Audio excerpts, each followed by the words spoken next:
आजकाल माझी 6वी मुलगी परदेशात वैद्यकीय शास्त्र शिकत होती आणि तिथे नोकरीही करत होती. त्यामुळे माझ्या घरात आनंद भरला होता. मी माझी 6वी मुलगी माझ्या मालकिनीला 20 लाख रुपयांना विकली. मालकिनीने माझ्या मुलीला परदेशात शिक्षणासाठी पाठवले होते. तिला तिथला एक मुलगाही आवडला होता, पण तिची मालकीन तिला परदेशात लग्न करू इच्छित नव्हती. मालकिनीची इच्छा होती की तिने भारतात यावे आणि मालकिनीला स्वतःच्या हाताने तिचे लग्न करायचे होते. तिला तिचे प्रयोग पूर्ण करायचे होते, कारण तिच्या मालकिनीने तिच्यावर केलेल्या गुन्ह्याची तिला नेहमीच लाज वाटायची. तिला तिच्या गुन्ह्याचे प्रायश्चित्त करायचे होते, कारण 6 वर्षापूर्वी तिच्यावर झालेला गुन्हा ती कधीच विसरू शकत नव्हती. त्याचे असे झाले की मला 6 मुली होत्या, त्यावेळी एक मुलगी झाली, म्हणून मी तिला एका निपुत्रिक जोडप्याला विकले आणि स्वतः दुसऱ्या शहरात गेलो. 20 वर्षानंतर माझ्या मुलीची आठवण झाली. ती मोठी झाल्यावर कशी असेल. मग मी भिकाऱ्याच्या वेशात माझ्या मुलीला भेटायला गेले आणि लाखो रुपयांना मुलगी विकल्या गेलेल्या बंगल्याजवळ पोचले. मी हसत हसत बंगल्यात शिरली, पण समोर बसलेल्या बाईला पाहून मन गोंधळून गेले, कारण आज खूप वर्षांनी मी माझ्या मुलीला भेटायला आली होती. त्या हवेलीत जी मी तिला कायमची सुपूर्द केली होती. मला वाटायचे की हा वाडा आजही पूर्वीसारखा भव्यपणे उभा राहील, पण तिला एवढ्या वाईट अवस्थेत पाहून माझ्या मनाला काहीसं झालं. सगळ्यात आधी मला माझ्या मुलीचा विचार आला, जिचे मी अजून नावही घेतले नव्हते, आणि मी तिला त्या वांज मालकिनीच्या झोळीत टाकून निघून गेले. गेटजवळ पोहोचल्यावर गेटला मोठं कुलूप असल्याचं पाहून मला आश्चर्य वाटले. इतक्या वाईट परिस्थितीची मी स्वप्नातही कल्पना केली नव्हती. मी रडायला लागले. माझ्या मनात पहिला विचार आला, मी माझ्या मुलीला पुन्हा भेटू शकेन का. शेजारचा एक माणूस माझ्याकडे आला तेव्हा मी रडत होते. त्याने मला ओळखले होते. म्हणू लागला, इतक्या वर्षांनी तू इथे का आलीस. मी माझ्या मुलीला भेटायला आले हे सांगता येत नव्हते. मी त्या माणसाला सांगितले की मला माझ्या मालकिनीची आठवण येत आहे, म्हणून मी तिला भेटायला आले आहे. मी तिला जाऊन भेटण्याचा विचार केला, पण इथे एक मोठं कुलूप आहे. या लोकांनी आपली घरे सोडली आहेत की त्यांनी कुठेतरी घर केले आहे. त्या माणसाने नाही म्हणून मान हलवली. तो म्हणाला, नाही, ते कुठेही गेले नाहीत, आजही ते या घरात राहतात. तो जे बोलला ते ऐकून मी चकित झाले आणि म्हणाले, काय बोलताय. तो माणूस म्हणाला, तू घरची कामे सोडून गेलीस हे बरे झाले, नाहीतर आज तूही त्यांच्यासोबत गुन्ह्यात सहभागी झाली असतीस. मी म्हणाले, कसला गुन्हा. तो कानाला हात लावून म्हणाला, मला काहीतरी बोलायला भीती वाटते. माझ्या घरात एक बहीण आणि मुलगी आहे. असे उच्चार करतानाही मला देवाची भीती वाटते. या भागातील गुन्हेगारीची दलदल आम्ही कायमची साफ करू, असे मी परिसरातील लोकांशी बोलून दाखवले आहे. त्यांच्या अशा चुकीच्या कृती पाहून मुलींच्या मनावर विपरीत परिणाम होतो. जेव्हा ते आम्हाला या घराबद्दल प्रश्न विचारतात तेव्हा आमचे डोके शरमेने झुकते. थोड्याच वेळात परिसरातील सर्व लोक तेथे जमतील आणि गुन्हेगारीच्या दलदलीतून हे घर कायमचे स्वच्छ करतील. तो माणूस दुसरा कोणी नसून माझ्या बॉसचा चुलत भाऊ होता. आम्ही सर्वजण त्याला अरुण म्हणायचो. मी म्हणाले, अरुण सर, तुम्ही तुमचे संपूर्ण आयुष्य इथे घालवले आहे. तुम्हाला मालकीन माहीत नाही ती किती सभ्य आहे. आता हे सगळं कसं बोलताय. त्याने मला आणखी काही सांगण्याआधी आम्हाला आणखी काही पुरुषांचे बोलणे ऐकू येऊ लागले. मी मागे वळून पाहिलं तर आजूबाजूचे लोक ये जा करत होते. आज मोठा निर्णय होणार होता. प्रत्येकाच्या ओठावरची गोष्ट होती की आज या परिसरातील गुन्हेगारीची ही दलदल कायमची साफ होणार आहे. गुन्हेगार इथून निघून जातील, नाही तर अशा विचित्र घटना आपल्या वस्तीत घडेल की आपल्या सर्वांना त्याचा त्रास होईल. येथील प्रत्येक जण संतापाचा बळी होता, पण त्यावेळी माझी प्रकृती फारच वाईट होत होती. माझ्या अंगभर संवेदना चालू होत्या. माझ्या डोळ्यातून अश्रू कोसळत होते आणि माझ्या लहान मुलीचा चेहरा, जी फक्त थोड्या काळासाठी पाहुणी होती, माझ्या डोळ्यासमोर चमकत होती आणि मी तिला माझ्या शरीरापासून वेगळे केले. मालकिनीच्या मांडीत ठेवले होते. मी तिला पापाच्या दलदलीत टाकले होते. आमच्या परिसरातील मुखिया साहेब पुढे आले आणि त्यांनी घराचा दरवाजा ठोठवायला सुरुवात केली. मग तो मोठ्या आवाजात म्हणाला की यशवंत साहेब, हा दरवाजा उघडा. परिसरातील लोकांना तुमच्या विरोधात काही बोलायचं असेल तर त्यांनी येऊन सांगावे, अन्यथा तुम्ही हे घर सोडून जाल. मागून एक माणूस म्हणाला, नाही नाही मुखियाजी साहेब, आम्ही सर्वजण या माणसाला असा परिसर सोडू देणार नाही, तर त्याला धडा शिकवू. त्याच्या कुटुंबाला दगडाने बहिष्कृत करू, जेणेकरून आजच्या नंतर कोणीही असे गुन्हे करू नये आणि त्याचा विचारही करू नये. मुखियाजी म्हणाले की तुम्ही लोकांनी मला इथे निर्णय घेण्यासाठी आणले आहे. मला या प्रकरणात लक्ष देऊ द्या. मी मनातल्या मनात प्रार्थना करत होती, माझी मुलगी या घरात सुरक्षित आहे का. मुखिया साहेब बराच वेळ दार ठोठावत राहिले, पण घरातील कोणाचीही दार उघडायची हिंमत होत नव्हती. कधी काही तरुण पुढे सरसावले होते. त्याने मुखियाजींची परवानगी मागितली. मुखियाजींनी होकार दिला असता 2 मुले भिंत तोडून घरात घुसली होती आणि मग त्याने गेट समोर एक छोटा दरवाजा उघडला. मुखियाजी साहेब पुढे सरसावले होते. आता आणखी लोक आत शिरू लागले होते, पण मी सगळ्यांना मागे ढकलून स्वतः आत पळत सुटले. मी अंगणात धावले. माझी नजर माझ्या मुलीवर पडताच मी जमिनीवर पडले. माझ्या डोळ्यातून अश्रू वाहू लागले. मी ओरडले की हा एवढा मोठा गुन्हा, एवढी मोठी चूक. मग सर्वजण घरात घुसले तर माझी मुलगी पळून गेली. मी गरोदर होते. मला 5 मुली झाल्या. मुलांच्या जन्मात अंतर नसल्यामुळे माझी अवस्था फारच वाईट झाली होती. घरात जेवणाचीही समस्या होती. 2 वेळेचे जेवणही आरामात खाणे शक्य नव्हते. मी स्वतःचे पोट कापायचे आणि माझ्या वाट्याचे अन्न मुलांना द्यायचे, जेणेकरून त्यांचे पोट भरले जाईल. मला चालतानाही त्रास होत होता, पण माझ्या सासूबाईंना माझी काळजी नव्हती. ती मला सतत टोमणे मारायची. ती म्हणायची की जेव्हापासून ही दुर्दैवी पाय असलेली मुलगी आमच्या घरी आली आहे, तेव्हापासून आमच्या घरात पैशाची कमतरता आहे. वर तिने तिच्यासारख्या 5 दुर्दैवी मुलींना जन्म दिला आहे. माझा मुलगा या सगळ्याचा खर्च कसा उचलणार? या गोष्टी ऐकून माझे हृदय हादरायचे.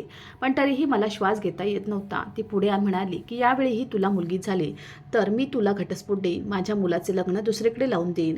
आम्हाला मुली नको आहे. देवा, माझ्या मुलाला असा मुलगा दे जो माझ्या मुलाचा आधार होऊ शकेल आणि त्याच्यासोबत रोज कमावेल. पूर्वी माझ्या सासूबाई माझ्याशी भांडत असत आणि माझा नवरा खूप आक्षेप घेत असे. तो आईला सांगायचा, देवा खातर असे बोलू नकोस. तन्वी माझी पत्नी आहे आणि तिची काळजी घेणे माझी जबाबदारी आहे. पूर्वी मला 2 मुली होत्या, त्यामुळे माझा नवरा चांगला होता. तिसरी मुलगी झाल्यावर ते गप्प राहिले, पण त्याने काही वाईट बोलले नाही. चौथी मुलीच्या संदर्भात माझा नवरा माझ्याकडे उदास नजरेने पाहू लागला आणि म्हणाला की यावेळी मला मुलगा झाला असता तर आईने मला त्रास दिला नसता. त्याचे बोलणे ऐकून मी थंडगार उसासा सोडला. पण जेव्हा 5वी मुलगी झाली तेव्हा माझे पती नाराज झाले. त्यांनी सांगितले की मी एकटाच कमावता आहे आणि माझी नोकरीही चांगली नाही. मी रोजंदारी करणारा आहे. कधी काम मिळते मी करतो, कधी मिळत नाही. इतक्या मुलींचा खर्च मी कसा उचलणार? यावेळी मला माझी 5वी मुलगी असताना माझ्या पतीने माझी अवस्था विचारलीही नाही. त्याला माझी पर्वा नव्हती. सुरुवातीला त्याचं माझ्यावर प्रेम होतं, पण जसजसा आमचा विवाह होऊन गेला तसतसा माझा नवरा माझ्यापासून दूर जाऊ लागला. आज माझी तब्येत खूप खराब होती, म्हणून मी माझ्या नवऱ्याचा हात धरला. रडत रडत मी म्हणाली, तू माझ्याशी असं का करतोस? जणू तू मला कधीच पाहिलं नाहीस. मी तुझी बायको नाही का? मी तुझ्या मुलाची आई नाही का? माझी जबाबदारी तुझ्यावर आहे. मग तू असं का करतोस? तेव्हा माझ्या पतीने माझ्याकडे विचित्र नजरेने पाहिले आणि म्हणाले की हो, जेव्हापासून तू लग्न करून या घरात आली आहेस तेव्हापासून तू माझ्यावरच्या जबाबदाऱ्या वाढवत आहेस. तू कधीही चांगली बातमी सांगितली नाही. मी माणूस आहे. मी पण कंटाळलो आहे. मला हे सर्व सहन होत नाही. त्याचे बोलणे ऐकून माझे मन पूर्ण विस्कटले. मी म्हणाले, तू मुलींचे पालनपोषण सहन करू शकत नाहीस ही माझी चूक नाही, देवाची देणगी आहे. तेव्हा माझे पती म्हणाले, खूप झाले, उठ आणि माझे डोके खाऊ नकोस. आता माझ्या नवऱ्याला ना माझी काळजी होती ना मुलींची. तो स्वतः बाहेरून जेवण आणायचा तर त्याची विवाहित बहीण त्याच्या आईला जेवण पुरवायची. ती पण त्याच वस्तीत राहायची. पुढे मी आणि माझ्या मुली उपाशी राहायचो. मी शेजारच्या एका बाईला सांगितलं, तुमच्या नजरेत एखादे घर असेल ज्याला मोलकरणीची गरज असेल तर मला कामासाठी सांगा. माझ्या घरची परिस्थिती चांगली नाही. म्हणून माझ्या शेजारणीने विचारले, या स्थितीत तू कसे काम करणार? तू स्वतः गर्भवती आहेस. मी म्हणाले, मी काम करेन, काळजी करू नका, फक्त माझ्यासाठी नोकरी शोधा. माझ्या शेजारणीने सहमती दर्शवली आणि नंतर पुढच्या आठवड्यात तिने मला नोकरी शोधली. ती म्हणाली, एक खूप मोठा वाडा आहे जिथे जास्त लोक राहत नाहीत. फक्त 2 नवरा बायको राहतात. त्यांना मुले नाहीत, म्हणून तुम्ही त्यांच्या घरी काम करा. तुमच्यावर जास्त भार पडणार नाही आणि ती तुला चांगला पगारही देईल. मी पटकन होकार दिला आणि म्हणाले की आज रात्री मी माझ्या पतीशी बोलेन. मी उद्यापासून कामाला लागेन. माझी शेजारीण म्हणाली, ठीक आहे, उद्या मी तुला माझ्यासोबत घेऊन जाईन आणि मालकिनीची ओळख करून देईन. मी संध्याकाळी नवऱ्याची वाट पाहत होते. कळत नाही का हा विचार माझ्या मनात वारंवार येत होता. कोणास ठाऊक, नवरा मला सांगेल की तुझी अवस्था चांगली नाही, तू कोणाच्या घरी कामाला जाणार नाहीस, तुझी जबाबदारी माझी आहे, मी सर्व काही पूर्ण करेन. संध्याकाळी जेव्हा माझा नवरा कामावरून परत आला तेव्हा मी त्याला सांगितले की मला एका हवेलीत काम मिळाले आहे. जर तुम्ही मला परवानगी दिली तर मी कामासाठी त्या हवेलीत जाईन. नवऱ्याने माझ्याकडे विचित्र नजरेने पाहिले. तो म्हणू लागला, हे कसले काम? मी म्हटलं, साफसफाई आणि स्वयंपाक करायचे. आज तू मला काही चांगली बातमी सांगितल्याबद्दल धन्यवाद. जा आणि काम कर, म्हणजे माझ्या डोक्यावरील काही ओझे कमी होईल. मला काम करण्याची परवानगी मिळाल्याचा आनंदही झाला, पण माझ्यातील ताकद तुटली होती. स्त्रीची प्रतिष्ठा नष्ट झाली की मागे काय उरते? मान सन्मान तुटला तर समजा स्त्री तुटली. बाहेर फक्त जिवंत प्रेत उरते. दुसऱ्या दिवशी ती मला शेजारच्या मालकिनीच्या घरी घेऊन गेली. माझी अवस्था पाहून ती म्हणाली, तन्वी, घर कसे साफ करणार? तू स्वतः प्रेग्नेंट आहेस. तुझ्या शेजारणीने मला तुझ्याबद्दल सर्व काही सांगितले आहे. मग मी म्हणाले, मालकीन, मग अजिबात काळजी करू नकोस. हे माझे पहिले मूल आहे का, जे मी नाजूक होऊन बेडला चिकटून राहीन? मी 6व्यांदा गरोदर आहे आणि मी घरी जे काम करते तेच काम इथे करेन. हे माझ्या मुलांना खूप मदत करेल. माझ्या मुलींना 2 वेळचे जेवण सन्मानाने मिळेल. मी तुला कामावर ठेवते. माझी मालकीण खूप छान स्त्री होती. ती खूप प्रेमाने बोलली. मी गरोदर असल्यापासून तिनेही माझी काळजी घेतली. घरात जी काही फळं असतील ती मला खायला घालायची. एके दिवशी मी माझ्या मालकिणीच्या पायाची मसाज करत असताना ती म्हणू लागली की तुझा नवरा तुझ्यावर खूप खुश असेल, कारण तू त्याला खूप मुली दिल्या आहेत. मालकिणीचे बोलणे ऐकून माझ्या डोळ्यात पाणी आले. त्याने माझ्यासोबत प्रेमविवाह केला होता, पण नंतर माझ्या घरी 5वी मुलगी झाली तेव्हा त्यानेही माझ्यापासून नजर फिरवली आणि माझ्यापासून अंतर ठेवले. त्याला मी आवडत नाही. माझ्या बाळाचा जन्म होणार आहे तर नवऱ्याने मला आधीच धमकी दिली आहे. आता त्याने मला डोळेही दाखवायला सुरुवात केली आहे. मला माझ्या या मुलाची काळजी वाटते. माझ्या आधीच 5 मुली आहेत. त्या कधी उपाशी झोपतात, कधी खायला मिळते. भूक आणि अन्नाच्या कमतरतेमुळे मुले अशक्त आहेत. मला माहीत नाही की मी त्या मुलींच्या गरजा कशा पूर्ण करू शकेन. तेव्हा मालकीण थोडी उदास झाली आणि म्हणाली, देव कुणाला कितीतरी मुलं देतो, तो सांभाळू शकत नाही आणि कोणीतरी मुलांसाठी तळमळत राहतो. मग हे कसे करायचे ते तुला माहीत आहे. मला लग्न होऊन 7 वर्षे झाली आहेत, पण आजपर्यंत मला अपत्यप्राप्ती झालेली नाही. नातवाला स्वतःच्या मांडीत खायला घालण्याचे स्वप्न घेऊन माझी सासू सोडून गेली. देवाने माझ्यावर दया केली नाही. मी स्वतः विविध चांगल्या डॉक्टरांकडून उपचार घेतले. माझ्या नवऱ्याच्या सर्व चाचण्या झाल्या आहेत. सर्व काही ठीक आहे, पण देवाकडून विलंब होत आहे. मला खरंच मूल दत्तक घ्यावंसं वाटतं, पण माझ्या नवऱ्यालाही ते मान्य नाही. कोणाचा तरी विश्वास मिळाल्यावरच आपण मूल दत्तक घेतो असे मी त्याला अनेकदा सांगितले, पण माझे पती हे मान्य करत नाही. आता तुम्हीच सांगा मी काय करू. माझ्या मालकिणीच्या बोलण्यात एवढी असहायता होती की माझे मन अगदी दुःखी झाले होते. मी मालकिणीचे सांत्वन केले आणि म्हणाले की देव आपल्या दोघांचे भले करेल. त्यानंतर दुसऱ्या दिवशी मी बंगल्यात काम करून परत आले तेव्हा मला पाहून मालकिणी किंचाळली. ती म्हणू लागली, तुला काय झालं? तुझ्यासोबत हे सगळं कोणी केलं? तुझ्या चेहऱ्यावर इतक्या खुणा का आहेत? मला पाहून ती खूप घाबरली. माझे डोळेही सुजले होते. मी रडायला लागले आणि म्हणाले, काल माझ्या नवऱ्याने माझ्यावर हात उचलला. त्याला या मुलाला जगात आणायचे नाही. माझ्या सासूने माझ्या पतीला माझ्या विरुद्ध भडकावले, त्यामुळे त्यांना माझ्यावर राग येऊ लागला आहे. मी पण पुढे उत्तर दिले. मग त्याने माझ्यावर हात उगारला आणि म्हणाला, जगात येण्यापूर्वीच या बाळाचा गर्भातच नाश कर. मला हे मूल नको आहे. तू हट्ट केलास तर मी तुला घटस्फोट देईन. माझी मालकीण रडायला लागली. ती म्हणाली, तुला माहीत आहे, काल माझ्या नवऱ्याने मला सांगितले की तो मला सोडून दुसऱ्याशी लग्न करेल. आम्ही दोघी स्त्रिया खूप असहाय्य आहोत. मी काल दिवसभर विचार करत राहिले आणि मला या समस्येवर उपाय सापडला आहे. तुमची हरकत नसेल तर मी तुमच्याशीही काहीतरी शेअर करेन. मी म्हणाले, प्लीज मला सांगा मालकीण, तुम्हाला काय म्हणायचे आहे? मालकीण मला म्हणाली, तुला कोणता महिना आहे? मी म्हणाले की माझ्या प्रेग्नन्सीचा 3रा महिना नुकताच सुरू झाला आहे. आणि मालकीण म्हणाली, चल जाऊ. तू तुझ्या या मुलाला मारणार नाहीस आणि तुझा नवरा तुला घटस्फोट देणार नाही. हे टाळण्यासाठी तू मुलाचा गर्भपात केला आहे आणि मी माझ्या पतीशी खोटे बोलेन अशी तुमच्या घरात प्रसिद्धी कर. मी गरोदर राहिली आहे. अशा रीतीने जेव्हा तुझ्या पोटी मूल जन्माला येईल तेव्हा ते मी ठेवीन. तुझ्या नवऱ्यालाही ते कळणार नाही, कारण इतक्या मुलांना जन्म दिल्यानंतर माझी फिगर पूर्णपणे बिघडली होती.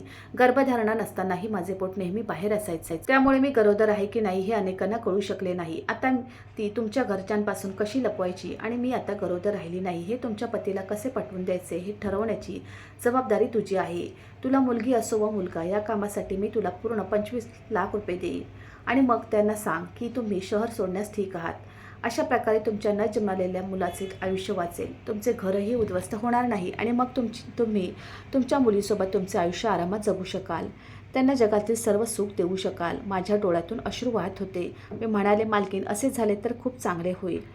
तू माझ्यासाठी देवच होशील. त्या दिवशी आमच्या दुःखावर मात करण्यासाठी आम्ही दोघांनीही ठरवलं होतं की ही गोष्ट जगापासून लपवून ठेवायची. संध्याकाळी घरी गेल्यावर समोर माझा नवरा बसला होता. त्याची वृत्ती वाईट दिसत होती. तो म्हणाला, हो, तू काय ठरवलंय ते सांग. तुला या घरात राहायचं आहे की आपल्या 6व्या मुलीला मारायचे आहे? मी माझ्या नवऱ्याचा हात धरला आणि त्याला म्हणाले, मला तुझ्यासोबत राहायचे आहे. उद्या मी स्वतः हॉस्पिटलमध्ये जाऊन या मुलाला मारेन.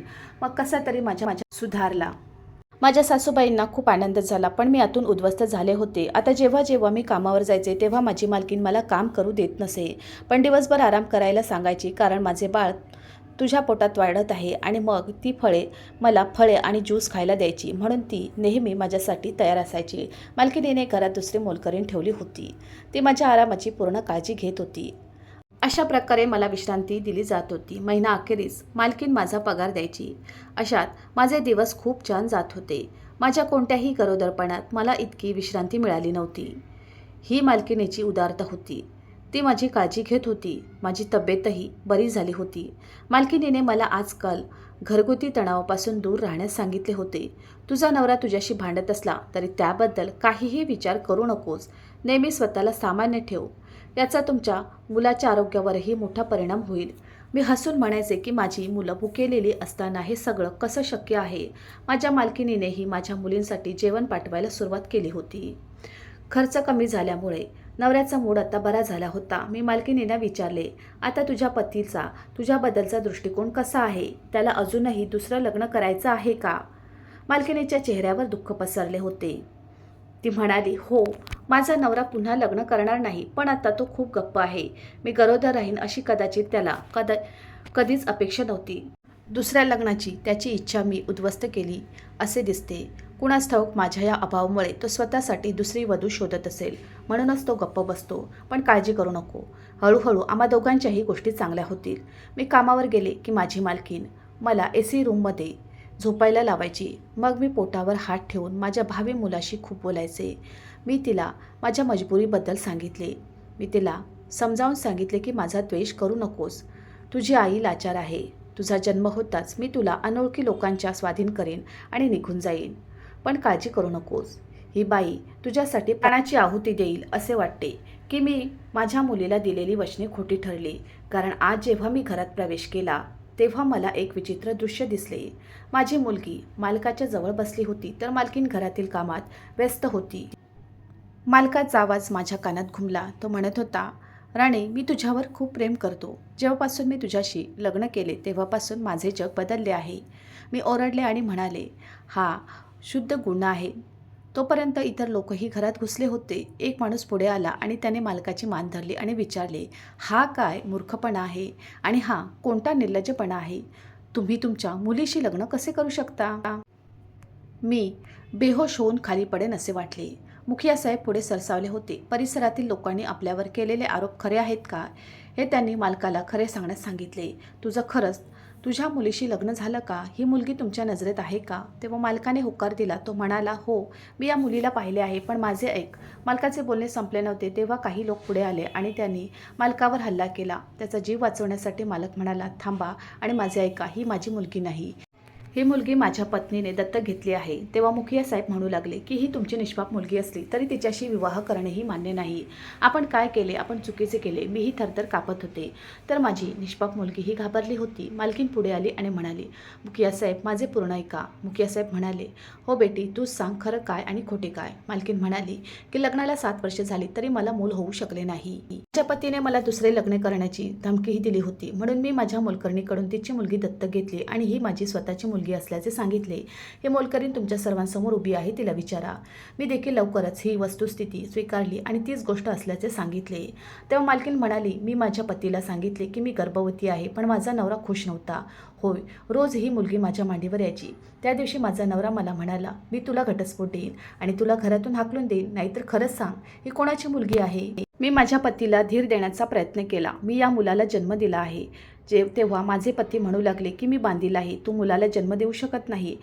मग ही मुलगी कोणाची आहे? तू तोंड काळे केलेस. हे ऐकून मी घाबरले. मी म्हणाले, मी कुठेही तोंड काळे केले नाही, तर या मुलीला मोलकरणीकडून घेतले आहे. मी तिला माझी मुलगी म्हणून ठेवीन. मुखिया साहेब, त्यावेळी मी इतके अस्वस्थ झाले होते की माझे कुठे समोर आले होते. मी माझ्या पतीशी डोळा संपर्क करू शकले नाही. उठताना तो मला टोमणे मारायचा, तू एवढी फसवी बाई आहेस, तू माझ्याशी बेवफाई केली आहेस, तू नक्कीच दुसऱ्यासोबत संबंध ठेवले आहेस, तू माझ्याबरोबर माझी फसवणूक केलीस, संपूर्ण 9 महिने तू माझी फसवणूक केलीस. तो स्वतः वांज आहे आणि हे त्याने मला कळूही दिले नाही. त्याने आपले सत्य लपवले. लग्नानंतर तो मला मूल न झाल्याबद्दल नेहमी टोमणे मारायचा. माझं लक्ष दुसरीकडे गेलं नव्हतं. जेव्हा मला माझ्या पतीबद्दल सत्य समजले तेव्हा त्यांनी माझ्यावर फसवणूक केल्याचा आरोप केला. मी स्वतःला दोषी सिद्ध करत राहिले. माझा नवरा माझ्या भावनांशी खेळतो हेही मला माहीत नव्हतं. या मुलीला घरात ठेवणार नाही असे माझ्या नवऱ्याने स्पष्टपणे सांगितले होते. स्थानिक लोकांच्या नजरेत राणी ही माझी मुलगी होती आणि माझ्यासोबत राहायची, पण तसे नव्हते. राणीसाठी मी वेगळी मोलकरीण ठेवली होती. राणी त्याच्यासोबत क्वार्टर्समध्ये राहत होती. एवढ्या वर्षात माझ्या नवऱ्याने त्या मुलीला कधी पाहिले नव्हते किंवा वडिलांची वृत्तीही नव्हती. मी सुद्धा त्या मुलीची आई होऊ शकले नाही. दिवसभरात अर्धा तास मी तिच्याकडे जात असे. माझे पती अजूनही माझ्याशी खूप वाईट वागले. तो माझ्याकडे पाहून रागाने हसायचा आणि म्हणायचा की तू माझ्यासमोर गरोदर असल्याचे नाटक केलेस आणि तुझे किती मित्र असतील कुणास ठाऊक. तू माझ्या नाकाखाली काय करत होतीस माहीत नाही. तू लबाड आहेस. तू माझ्या तरुणपणाला यातना बनवला आहे. असा प्रश्न माझ्या मनात कधी आला नाही. मी स्वतः वांज होतो. बरं राणी, जेव्हा 16 वर्षाची झाली एक दिवस ती माझ्याकडे आली तेव्हा माझ्या नवऱ्याची नजर तिच्यावर पडली. वर्षभर तो गप्प राहिला, काही बोलला नाही. पण जेव्हा ती 20 वर्षाची झाली तेव्हा माझ्या पतीने घटस्फोटाची कागदपत्रे माझ्यासमोर मांडली होती. तो म्हणाला, मी तुला घटस्फोट देईन, नाहीतर माझे दुसरे लग्न कर. माझ्या पतीला माहीत होते, घटस्फोट ही अशी गोष्ट आहे ज्याची मला खूप भीती वाटत होती. कारण माझ्या आईवडिलांचे निधन झाले होते आणि माझ्याकडे राहण्यासाठी जागा नव्हती. राणीलाही त्याच्याशी लग्न करायचं नव्हतं, पण तीही माझ्यासारखी लाचार होती. तिला दुसरा पर्याय नव्हता. राणीशी लग्न केल्यानंतर माझ्या पतीने मला या घरची मोलकरीण बनवले आणि राणीला मालकीण बनवले. ही बातमी परिसरात कशी पसरली हे मला कळले नाही. देवाचे आभार. राणी पुढे आली आणि म्हणाली, मला या माणसापासून घटस्फोट हवा आहे. मुखिया साहेबांनी पोलिसांना बोलावले आणि राणीसोबत जबरदस्तीने विवाह केल्याचा गुन्हा दाखल करण्यात आला. मालकाला पोलिसांनी ताब्यात घेतले. राणीचा मालकापासून घटस्फोट झाला. मालकिनीने ही घटस्फोट घेऊन तिची संपत्ती राणीकडे हस्तांतरित केली होती आणि ती दुसऱ्या शहरात गेली. पण जाण्यापूर्वी मला राणीला मिठी मारायची संधी मिळाली. माझ्या या मुलीच्या नशिबाने देवाने माझ्या 5 मुलींचे नशीब उघडले होते. जेव्हा मी राणीला माझ्या मालकिनीचे स्वाधीन केले तेव्हा माझे आयुष्य बदलले. माझे पती माझ्यासाठी चांगले झाले. माझ्या मुलींना पूरक आहार मिळू लागला. मुलींना चांगल्या शाळेत प्रवेश मिळाला. मी माझ्या मालकिनीने दिलेल्या 20 लाख रुपयांनी बांगडीचे दुकान उघडले आणि माझ्या मोठ्या मुलीने ब्युटिशियनचा कोर्स केला आणि पार्लर उघडले आणि माझ्या धाकट्या मुलीने टेलरिंगचा कोर्स केला आणि ब्युटीक उघडले. तिसऱ्या मुलीने मेहंदी डिझाईनचा कोर्स केला. लाखो रुपये कमवायचे. आता माझ्या घरात कशाचीही कमतरता नव्हती. माझ्या 2 लहान मुली अजूनही कॉलेजमध्ये शिकत होत्या. आता माझ्या सासूबाईंनीही माझ्या 5 मुलींचे खूप कौतुक केले. आता तिला माझ्या मोठ्या मुलीच्या लग्नाची काळजी वाटत होती. ती रोज नाती शोधत होती. मित्रांनो, मला आशा आहे की तुम्हाला आमची कथा आवडली असेल. कथा आवडली असेल तर व्हिडिओला लाईक करा. चॅनलवर नवीन असाल तर चॅनलला सबस्क्राईब करा. हो, नोटिफिकेशन बटन दाबा जेणेकरून तुम्हाला पुढील अपडेट्स सर्वात आधी मिळतील. तुमचा मौल्यवान वेळ कथा ऐकण्यासाठी दिल्याबद्दल धन्यवाद. पुन्हा भेटू अशाच एका नवीन कथेसोबत.